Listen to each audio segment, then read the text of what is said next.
There was no sound in that shelter hallway. No, wait, I'm lying. There was chaos everywhere. Dogs were barking like crazy, climbing on cages, screaming for attention. But in one corner, completely silent, not moving at all, a pit bull was sitting, just watching, observing.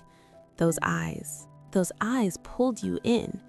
When the staff member approached us, she spoke in a low voice, as if afraid to wake her. "This is Luna. Nobody looks at her." When I heard that sentence, my heart clenched, because I didn't know that this silent encounter was about to change everything. Everything. A deaf dog? Are you serious? Our friends were shocked. Our family was trying to understand. Why are you making it so hard on yourselves? Get a healthy dog. But that's what they didn't understand. We weren't looking for difficulty. We were looking for something real, a bond built without words, just heart to heart.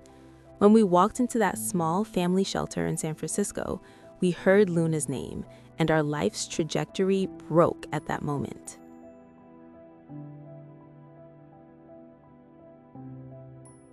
When the meat room door opened, Luna walked in, slow. There was tension in her muscles, but there was something in her eyes. Attention, complete, total attention. She wasn't like other dogs, didn't run, didn't bark, didn't jump. She just came, stood next to Mark, and then she did it. That thing. She looked directly into his eyes. Seconds passed. 10 seconds. 20 seconds. Nobody moved. There wasn't a single sound, but that look said 1,000 words. Mark's eyes filled with tears. My hands trembled, and in that moment, we knew. Luna was ours. We were Luna's. There was no going back.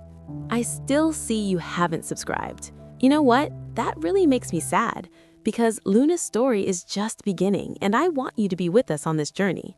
Hit that subscribe button. It only takes 1 second, but you won't miss the rest of these stories. Before we left the shelter, the staff member pulled us aside. "You need to know Luna's story," she said. Her voice was shaking. She lived with the family for 6 years, had a happy life. Then she stopped, took a deep breath.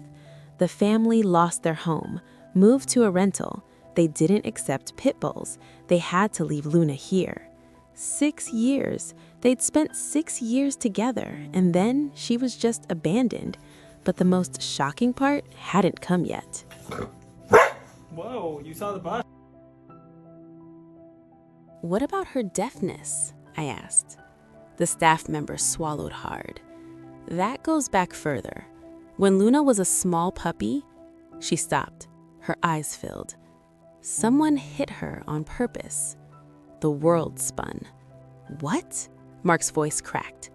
"Yes, there are witnesses. A car slowed down, turned the wheel toward Luna and hit the gas.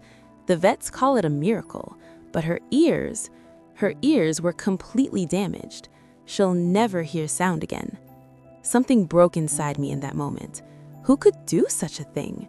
To a tiny puppy? Deliberately? And then I thought, how much has Luna been through since that day? First, physical pain, then separation from the family she loved, then waiting in this cold shelter month by month, week by week, day by day, and nobody comes. Nobody looks at her because she's defective, because she's deaf, because she's a pit bull. When we brought Luna home, she didn't move. She sat, she looked. That's it. As if saying, "This is temporary too. They'll take me back soon." Her heart was so broken that she didn't even hope anymore. We didn't rush. We didn't try to hug her. We just stayed nearby, gave her time. "Luna," I said quietly, knowing she couldn't hear, "this is your home. Forever." 3 days later, we went to the beach. It was Luna's first car ride. When the engine started, she froze. She trembled like a tiny ball in the back seat. Her eyes went wide, her breathing quickened. She was having a panic attack. Mark turned back, reached out his hand.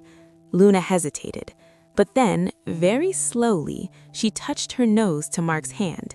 And in that moment, I said, maybe we went too fast. Maybe she's not ready. Maybe... But Mark squeezed my hand tight. No, she's ready. She's just trying to remember. She remembers that cars mean pain, but we'll show her. Cars now mean adventure.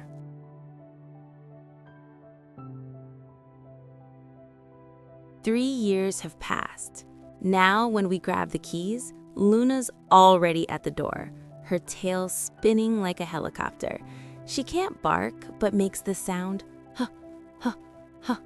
Pure excitement. That first beach day, running in the sand, jumping waves, she smiled. Yes, dogs smile. Luna smiled that day. Over time, Luna completely opened up. I call her my spirit animal. I feel her without looking. Happy? Anxious? Tired? I know. We learned to understand each other without sound. We created our own language. I move in a direction, Luna understands. On walks, she sniffs my feet. I still don't know how she does it, but it works. My finger movements mean good job. My firm look means calm down. We stretch together. That means everything's good. Those blue eyes, always there. Turn around anywhere, Luna's watching. Not demanding, just present. Luna's deafness only affects her communication with other dogs. Dogs use small sounds. Luna can't hear them. Sometimes she misunderstands.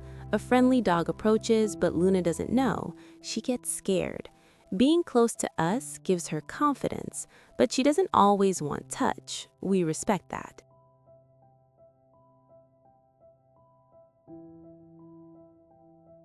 I always say, deaf dogs hear with their hearts. Luna proves this daily. Living with her taught us to be more aware, patient, genuine, to talk less, feel more.